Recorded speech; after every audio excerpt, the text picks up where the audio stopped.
मॅगझिनच्या 2 models. Solo shoot पूर्ण झाल्यानंतर शनायाने set change करू देण्यासाठी ती स्टुडिओ बाहेर पडली.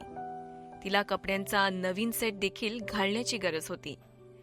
पण वेटिंग रूमवर परत आल्यावर प्रज्ञाचा असिस्टंट तिच्याकडे भडकलेल्या डोळ्याने बघत दाराजवळ गार्ड करत होता.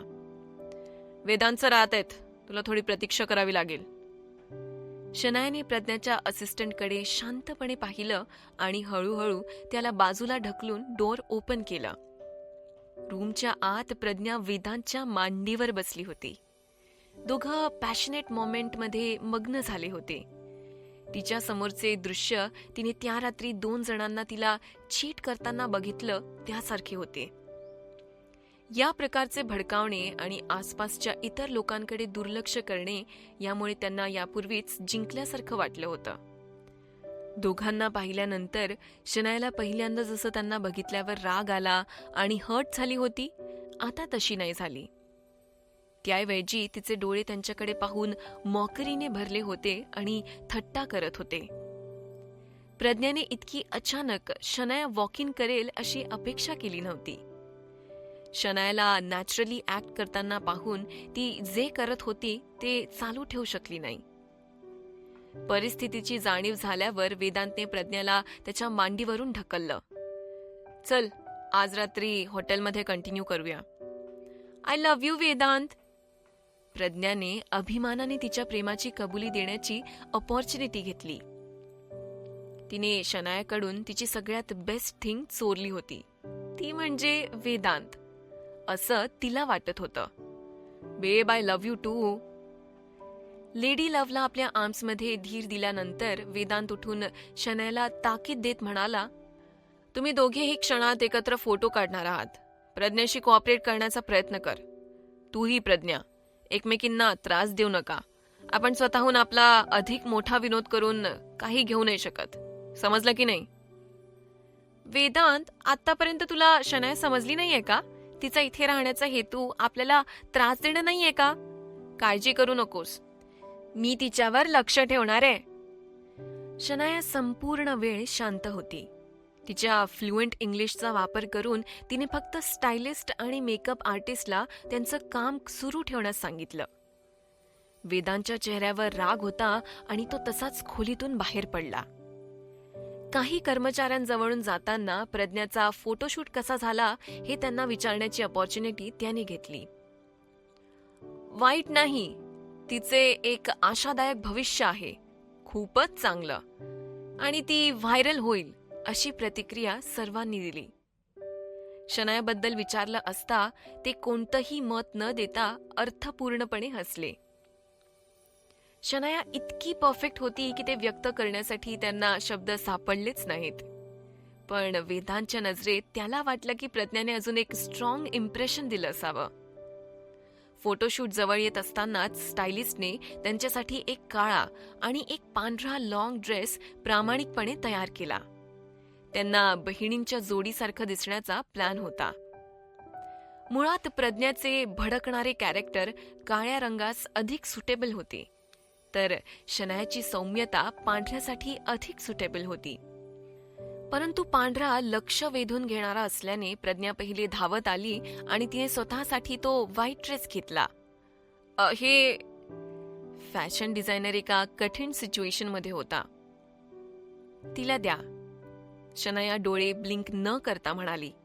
जोपर्यंत मिस प्रज्ञाला खात्री आहे की तिला पश्चाताप होणार नाही. पण आनंद ही परिस्थिती स्वीकारण्यास तयार नव्हता. शनायाच्या मागे उभा राहून त्याने प्रज्ञाला वर्बली अक्यूज केलं.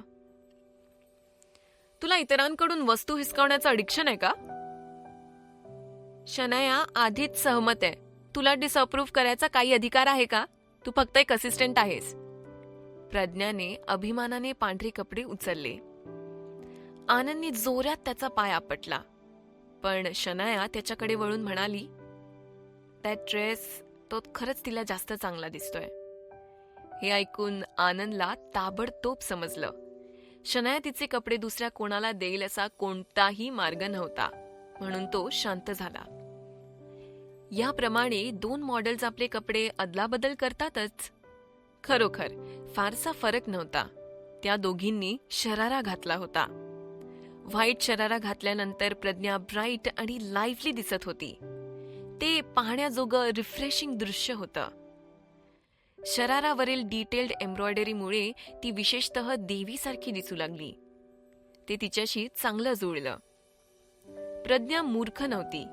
तिला माहीत होतं की लाईट रंग अधिक लक्षवेधी असतात, म्हणूनच व्हाईट तिची पहिली निवड होती. ब्लॅक सारखा निर्जीव रंग कोण घालणार? परंतु त्याबद्दल विचार करता शनायाची डल पर्सनॅलिटी त्यासाठी परफेक्ट होती. प्रज्ञा हेल्प करू शकली नाही, पण विचारात हसलीच. ब्लॅक तुला चांगला शोभेल.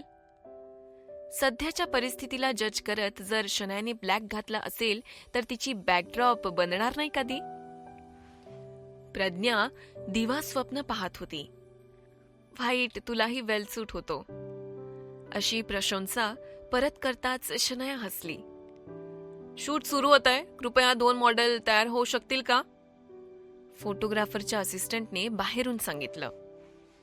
प्रज्ञाने शनायाकडे एक क्विक ग्लान्स दिला. तिचं हृदय रेस करत होतं. शनायासह स्टेजवर येण्याची ही तिची पहिलीच वेळ होती. शेवटी तिचे स्किल्स दाखवण्याची संधी आली होती. ती सगळ्यांना लक्षात आणून देणार होती की शनाया ही एक जुनी मॉडेल होती जी तिच्याशी मिलियन वेजनीही तुलना केली जाऊ शकत नव्हती. फॉलोइंग क्लोजली दोन्ही मॉडेल्स एकामागून एक स्टुडिओमध्ये दाखल झाल्या. यावेळी बॅकग्राऊंड एक मॉडर्न स्ट्रीट सीन होता, ज्याने एक उदास रंगांचा वर्षाव केला होता. शनाया आणि प्रज्ञा सेटवर जाताच फोटोग्राफरने पाहिलं. त्याच्या मनात अचानक एक विचार आला. शनायाला केवळ एक स्ट्रॉंग मॉडेलिंग फाउंडेशन नव्हतं, तर तिला फोटोग्राफी देखील समजली होती. शनायाने तिचे अँगल निवडली आणि त्या प्रकाशात काम केलं. त्यामधून तोही पाहू शकेल की लाईट रंगाचा वापर तिलाही समजला आहे. अचानक फोटोग्राफरने असा विचार का केला? कारण त्यांच्या मागील बॅकग्राऊंड जुनी आणि उदास होती, तर आकाश पांढरं होतं. कागदाच्या कोऱ्या तुकड्यावर काहीतरी पांढरे रंग ठेवण्याची आपली कल्पना असल्यास ते केवळ बॅकग्राऊंडमधून डिसअपिअर होईल. दुसरीकडे आपण काहीतरी काळं ठेवलं तर काय होईल? ते कितीही लहान असलं तरीही ज्याने त्याकडे बघितलं त्याचं लक्ष ते नक्कीच वेधून घेईल.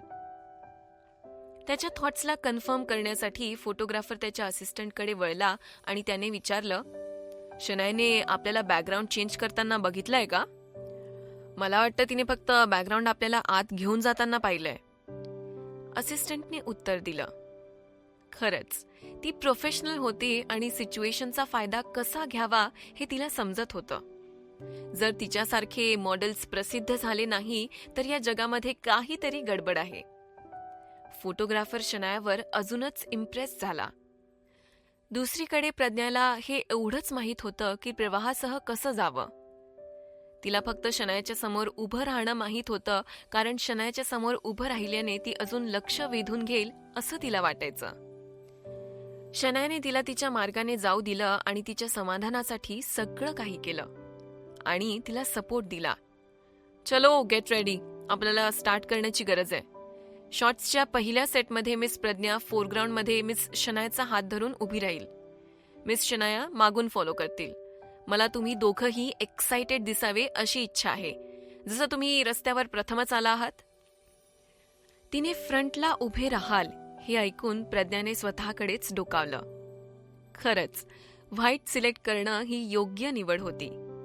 या मॅगझिनच्या शूटमधून ती प्रसिद्ध होईल यात शंका नाही, म्हणून तिचा अभिमान व्यक्त झाला. तिने सहजपणे वळून शनायाचा हात अनविलिंगली धरला आणि पुढे जाण्याची उत्सुकता असल्यासारखे पोजेस दिले. पण शनायाने काय पोज दिली? तिने बॅकग्राऊंडवर पेंट केलेल्या एका लहान रस्त्याच्या विक्रेत्यावर आपले लक्ष केंद्रित केले. रस्त्यावर विक्रेते बरेच सुंदर फॅब्रिक्स विकत होते आणि तिला ती फॅसिनेट झाल्याचं तिने दाखवून दिलं. तिच्याकडे पाहून आपल्याला सुद्धा वाटेल की तिला किती वाईट रीतीने तिथं राहायचंय आणि पुढे खेचले जाऊ नये असं तिला वाटत होतं. त्याचवेळी प्रज्ञाला सीनमध्ये आणताना तिने तिच्या शरीराच्या एका बाजूचे स्मूथ कर्व्हज सुद्धा दाखवले. पण तिचे एक्सप्रेशन्स इतके ज्वलंत होते, सगळं लक्ष तिच्याकडे होतं. म्हणून प्रज्ञा फक्त तिच्या बॅकड्रॉपचा भाग बनली. प्रज्ञाने तिच्या पुढील फेटची कल्पनाही केली नसती. शनायाच्या समोरच्या तिच्या स्थानावरून तिला शनायाचे एक्सप्रेशन पाहण्याचा कोणताही मार्ग नव्हता. शिवाय तिला जास्त विश्वास होता. तिला वाटलं की ती नेहा गर्देशी कम्पॅरेबल आहे. म्हणून जेव्हा तिने फोटोग्राफर आणि त्याचे स्टाफला टाळी वाजवताना आणि चीअर करताना ऐकल्यावर तिला खरंच वाटलं की ते तिच्यासाठी आहे. आफ्टर ऑल शनाया तिच्या मागे उभी होती आणि ती तिला ब्लॉक करत होती. ठीक आहे, चला पुढचा सेट शूट करूया. त्यांच्या कपड्यांमुळे शनाया बहुधा प्रज्ञाच्या मागे उभी राहिली. जरी ते बाजूला उभे असले तरीही प्रज्ञा नेहमीच नेतृत्व करत होती. यामुळे प्रज्ञाला खूपच अभिमान वाटला. फोटोंचा अंतिम सेट पूर्ण झाल्यानंतर फोटोग्राफर पुन्हा मदत करू शकला नाही, परंतु शनायाच्या आश्चर्यकारक कामगिरीचे त्याने कौतुक केलं. स्वतःसाठी सगळे चीअर्स स्वीकारत शनाया समोर उभी राहिल्यामुळे प्रज्ञाने सुपर मॉडेलसारखं ऍक्ट केलं. अखेरीस प्रज्ञाने फोटोग्राफरला शनायाकडे जाण्याची संधी देऊन प्रथम स्टुडिओ सोडला. ती मॉडेल खूपच अनॉइंग आहे, पण मी ते सांगणार नाही. एकदा मॅगझिनचं फ्रंट कव्हर पब्लिश झालं आणि प्रत्येकाने त्यातील तुम्हा दोघींचं कंपॅरिझन पाहिलं की तिला तिच्या चेहऱ्यावर जोरदार स्लॅप बसल्याचा एक्सपिरियन्स मिळेल. तिला तिचा धडा शिकवण्यास पुष्कळ लोक तुला मदत करतील. फोटोग्राफर खरंच इंडस्ट्रीमध्ये एक सिनियर होता. अशा गोष्टी त्याला अनयुज्युअल नव्हत्या. थँक्यू. शनाया हसली. गरज नाही. मी काम केलेली खरंच सगळ्यात स्किल्ड मॉडेल होती तू. मी नाकारू शकत नाही. तू वेस्टर्न मॉडेल सारख्याच लेवलवर आहे. फोटोग्राफरने तिच्याकडे थम्सअप केलं. पुढच्या बुधवारी वीकली पब्लिकेशन रिलीज होईल. Look forward to it. तू नक्कीच ओरिएंटल ट्रेंड इग्नाइट करशील. हे काही मी ठरवू शकणार नाही. मी जे काही केलं ते माझं बेस्ट देण्याचा प्रयत्न होता. शनायाला वाटलं की ह्या इंडस्ट्रीमध्ये हार्डवर्किंग लोकांची कमी नव्हती. टॅलेंट आणि स्किल असलेले बरेच कलाकार होते, परंतु कित्येकांना केवळ हाफ वे प्रसिद्धी मिळाली. कठोर परिश्रम व्यतिरिक्त नशीब हा एक महत्वाचा घटक होता. जेव्हा प्रज्ञा वेटिंग रूममध्ये परत आली तेव्हा तिला टाळ्या कशा मिळाल्या हे सांगत असताना तिने वेदांतच्या मिठीत उडी मारली. तिचं म्हणणं ऐकल्यानंतर वेदांतने त्याचा हात तिच्या कमरेला गुंडाळला. तिला माहित होतं की ती यशस्वी होईल, पण तिला काही कल्पना नव्हती. टाळ्यांचा प्रज्ञाशी काहीही संबंध नव्हता. यावेळी शनाया देखील रूममध्ये आली. तिला पाहून स्टुडिओची काळजी घेणाऱ्या कर्मचाऱ्यांनी तिच्याकडे थम्सअप दाखवला. तू खरोखरच मी पाहिलेली एक उत्कृष्ट मॉडेल आहेस. प्रज्ञाला तो काय बोलतो आहे हे समजू शकलं नाही. तिची सगळी इंग्लिश लिमिटेड होती ना. पण वेदांतला समजलं की तो शनायाची प्रशंसा करतोय. सगळ्यात महत्वाचं म्हणजे प्रज्ञाला इंग्लिश येत नाही हे स्टाफला माहिती होतं. वेदांतलाही ते समजलं नाही असं समजून त्याने अत्यंत तिरस्काराने प्रज्ञाकडे पाहिलं आणि तो म्हणाला, ती स्त्री आपली सहकारी आहे यावर मला खरोखरच विश्वास नाही. तिला कदाचित मॉडेल म्हणता येणार नाही. तिच्याकडे प्रोफेशनल स्किल्स अजिबातच नाहीये आणि आपण स्वतःला खूप हायली पाहता. इट्स बॅड इनफ की तिला इंग्लिश समजत नाही, पण तिला असं वाटलं की आपण सगळेजण तिचे गुणगान करतो आहोत. तिच्यात काहीतरी गडबड आहे.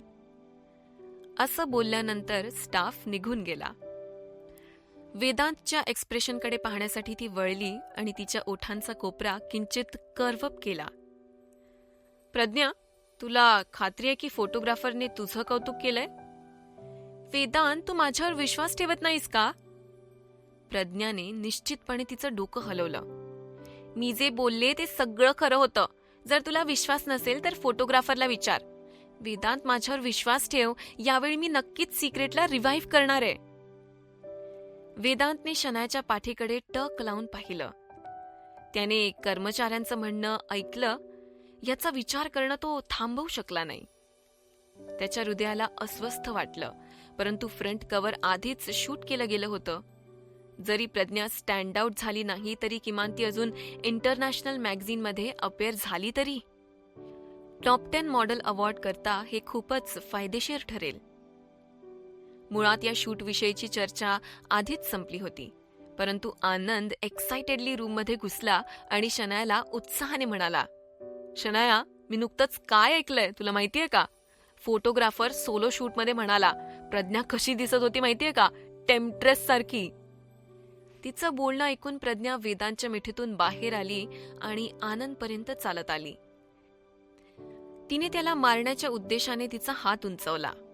सुदैवाने शनायाने त्याला मार्गातून बाहेर काढलं आणि प्रज्ञाचे मनगट पकडलं. तेव्हा ही शनायाची क्विक रिॲक्शन होती. तुला काय वाटतंय तू काय करतेय? जर तुझ्याकडे हिंमत असेल तर त्यांनी नुकत्याच बोललेल्या गोष्टी पुन्हा सांगायला सांग. प्रज्ञा धमकी देऊन म्हणाली, जेव्हा तिने शनायाच्या पकडातून आपला हात सैल केला आणि एका स्निअरने आनंदकडे पॉइंट केलं. शनाया, सोअर लूजर होऊ नकोस. मला माहितीये की आज तू बॅकग्राऊंडमध्ये उभी राहून समाधानी नव्हती, परंतु तू ब्लॅक ड्रेस घातला होता म्हणून पर्याय नव्हता. तू कपडे हिसकावल्यामुळे असं झालं नव्हतं का? आनंदने पुन्हा एकदा शनायाची पोझिशन्स बदलली आणि तिच्या संरक्षणासाठी पुढे पाऊल ठेवलं. प्रज्ञा, मी आता तुझ्याबरोबर माझा वेळ वाया घालवणार नाहीये. फोटोग्राफी टीम तुझ्यामुळे इम्प्रेस झाली असेल किंवा निराश झाली असेल तर ते तुला पुढच्या बुधवारी सापडेल. ठीक आहे, जेव्हा तो दिवस येईल तेव्हा आपण सगळे पब्लिक कोणाच्या बाजूने आहे हे पाहाल. असं बोलल्यानंतर प्रज्ञाने मेकअप टेबलवर तिचे हात फेकले आणि सगळं काही जमिनीवर ढकलून दिलं. काचेचे फरशीवर तुकडे झाले. शनायाच्या मागे काही लहान तुकडे उडाले आणि तिच्या पायांवर कट्स झाले. हे पाहून आनंद भडकला. प्रज्ञा, तू काय करतेस? तू शनायाचे पाय जखमी केलेत. त्यांचे मूल्य किती आहे तुला माहितीये का? तू त्याबद्दल क्षमा मागितली पाहिजे, अपॉलॉजाइज केलं पाहिजे. प्रज्ञाने आनंदकडे पाहिलं जसं की त्याने तुम्ही स्वप्न पाहत आहात अशा हास्यास्पद काहीतरी त्याने बोललं होतं. तू आनंद, शनायाने त्याला पाठीशी धरलं. माझ्या इन्शुरन्स कंपनीला फोन लाव आणि पुरावे गोळा करायला सांग त्यांना. माफी मागण्याची गरज नाहीये, पण मी इन्शुरन्स घेतेय. इन्शुरन्स कंपनी हे प्रकरण इतक्या सहजपणे सोडू देणार नाही. मला खात्री आहे की ज्याने मला दुखापत केली आहे त्यांच्यावरच ते दावा दाखल करतील. शनायाचे हे शब्द ऐकून वेदांचा चेहरा फिकट पडला. याचा अर्थ काय आहे? मला म्हणायचं आहे, माझे पाय अत्यंत महाग इन्शुरन्स पॉलिसीने कव्हर केले आहेत. जर प्रज्ञाने माफी मागितली नाही तर मला फक्त इन्शुरन्स कंपनीला ते हाताळायला द्यावं लागेल. शनाया, मला असं वाटलं नाही की तू एवढी मॅलिशियस असू शकतेस. वेदांत शनायाला म्हणाला, हा फक्त एक ऍक्सिडेंट होता. त्याला ऍक्सिडेंट म्हणत हे ऐकून शनायाने वळून मेकअप रिमूव्हरची बाटली टेबलावर धरली आणि प्रज्ञासमोर फोडली. त्याचप्रमाणे प्रज्ञाच्या पायांवर आता लहान तुकडे उडाले होते. हा देखील ऍक्सिडेंट होता एक. माझे हात स्लिपरी होते. तू? वेदांतचे अँग्री एक्सप्रेशन पाहून शनाया नेहमीप्रमाणेच शांत राहिली. तू माझ्या अनइंटेंडेड मिस्टेक्समुळे अपसेट होशील का? जर तसं असेल तर तू माझ्यापेक्षा मॅलिशियस नाहीस का? शनाया, चल आपण एक बेट लावू. हे मॅगझिन पुढील बुधवारी प्रसिद्ध होईल. जर माझी सपोर्ट लेवल तुझ्यापेक्षा जास्त असेल तर तू मॉडेलिंग इंडस्ट्रीतून माघार घेशील आणि पुन्हा कधीही या इंडस्ट्रीमध्ये परत पाऊल टाकू नकोस. प्रज्ञाने तत्काळ शनायावर युद्धाची घोषणा केली तेव्हा शनायाने जरा हसतच उत्तर दिलं, तू स्वतःला कोण समजते ग? तुझ्यामुळे मी मॉडेलिंग इंडस्ट्रीतून माघार घ्यावी अशी तुझी इच्छा आहे. तू खरोखरच स्वतःबद्दल हायली विचार करतेस. असं बोलल्यानंतर शनायाने आनंद बरोबर रूम सोडली. ते जात असताना त्यांनी प्रज्ञाला निराशाजनक किंचाळताना ऐकलं. शनाया, मला माफ कर. आज मला सिच्युएशनला जज कसं करावं हे माहित नव्हतं. आनंदनी शनायाची माफी मागितली. ठीक आहे, जरी ते तुझ्यामुळे नसलं तरी प्रज्ञाने अजूनही माझ्यासाठी त्रास देण्याचा मार्ग शोधला असता. शनायाने निर्विकारपणे उत्तर दिलं. फक्त बुधवारवरच सगळं काही सोडू. Let's wait and see Pragya कसं लो स्पिरिटमध्ये परत येईल ते. पुढील एपिसोडसाठी आत्ताच आपल्या पॉकेट FM मराठी चॅनलला सबस्क्राईब करा आणि बेल आयकनवर क्लिक करून नवीन व्हिडिओजचं नोटिफिकेशन सर्वात आधी मिळवा. आणि जर तुम्हाला सर्व शोजचे एपिसोड्स आत्ताच ऐकायचे असतील तर आत्ताच डाउनलोड करा आपला पॉकेट FM ॲप आणि एन्जॉय करा नवनवीन शोज.